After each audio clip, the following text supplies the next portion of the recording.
In this video, I'm going to show you how to stop Facebook from announcing your birthday. That is quite simple and easy to do, so let's begin.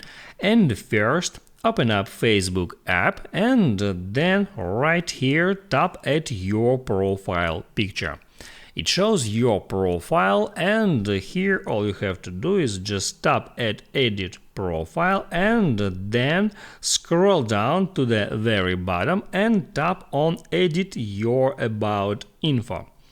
Right here, scroll down until you find basic info and here tap on edit.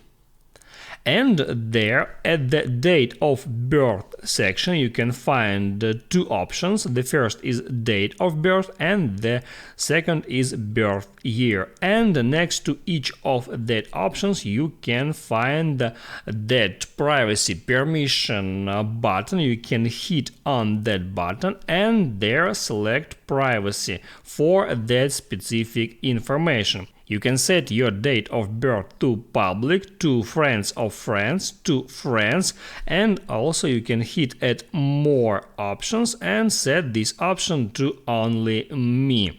And the same thing you can do with your birth year. Just tap right here, hit at more options and select only me, and it stops showing your birthday and birth year at your Facebook profile, and also it stops announcing your birthday to your friends.